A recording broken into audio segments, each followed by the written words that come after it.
আগ্নেয়গিরি থেকে যখন লাভা সংগ্রহ করা হয়, এই লাভা সংগ্রহের কাজটা অত্যন্ত জটিল এবং বিপজ্জনক একটি কাজ। আপনি জানেন কি, যখন কোনো আগ্নেয়গিরিতে বিস্ফোরণ ঘটে তখন এখান থেকে জ্বলন্ত লাভা বেরিয়ে আসে, আর এই লাভার তখনকার তাপমাত্রা থাকে প্রায় 1200 ডিগ্রি সেলসিয়াস পর্যন্ত হতে পারে। এত ঝুঁকিপূর্ণ কাজ হওয়া সত্ত্বেও বিজ্ঞানীরা এই লাভা সংগ্রহ করে থাকেন। কিন্তু কেন তারা এই লাভা সংগ্রহ করে? আসুন আজকের ভিডিও থেকে সেটা জেনে নেই।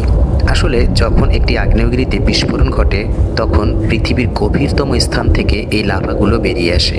বিজ্ঞানীরা এই লাভাগুলো সংগ্রহ করে এটাকে বিভিন্ন ধরনের পরীক্ষা নিরীক্ষা চালিয়ে থাকেন, আর এই পরীক্ষার মাধ্যমে তারা বুঝতে পারেন পৃথিবীর অভ্যন্তরে কোন ধরনের রাসায়নিক বিক্রিয়া ঘটছে বা কী ঘটতে চলেছে, এবং এই পরীক্ষা থেকে এটাও জানা যায় পৃথিবীর অভ্যন্তরে আসলে কী হতে চলেছে, অথবা ওই জায়গায় কোন ধরনের রাসায়নিক পদার্থ বা পৃথিবীর গভীরতম স্থানে কী কী রয়েছে এই বিষয়ে বিজ্ঞানীরা একটি সুস্পষ্ট ধারণা পেয়ে থাকেন।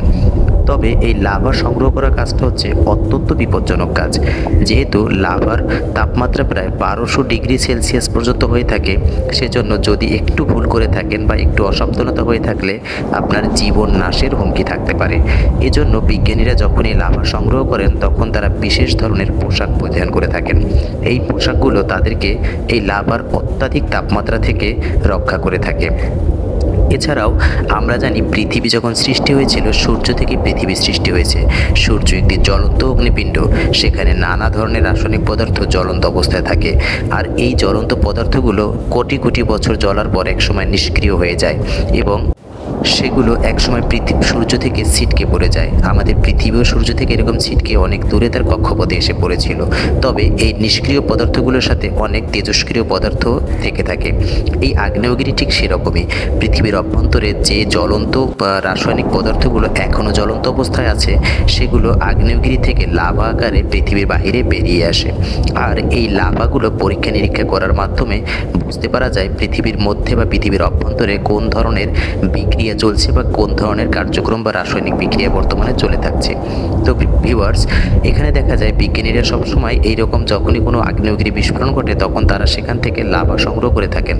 এই লাভাগুলো সংগ্রহ করার মাধ্যমে শুধুমাত্র পৃথিবীর রাসায়নিক বিক্রিয়া সম্পর্কে জানা যায় না, বরং ভবিষ্যতে কী হতে চলেছে বা পৃথিবীতে ভবিষ্যতে কোন ধরনের কোনো ধরনের সাংঘাতিক ঘটনা ঘটতে পারে এ ব্যাপারে সুস্পষ্ট ধারণা পেয়ে থাকেন। এই লাভাগুলো এতটাই জ্বলন্ত অবস্থায় থাকে বা এগুলো এতটাই তাপমাত্রা বেশি থাকে যে এর পাশে যদি আপনি সাধারণ পোশাক পরে যান তবে আপনি গলেও যেতে পারেন। যেহেতু 1200 ডিগ্রি পর্যন্ত সেলসিয়াস হয়ে থাকে, এগুলো দেখতে মনে হয় যেন এক আগুনের সমুদ্র বয়ে চলছে বা আগুনের একটি সাগর বয়ে চলছে।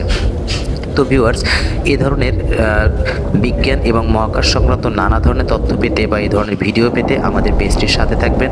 আর ভিডিওটি ভালো লাগলে অবশ্যই লাইক কমেন্ট শেয়ার করে দিবেন। ধন্যবাদ সবাইকে। পরবর্তী ভিডিও দেখার অনুরোধ জানিয়ে আজকের মতো এখানে বিদায় নিচ্ছি। আল্লাহ হাফেজ।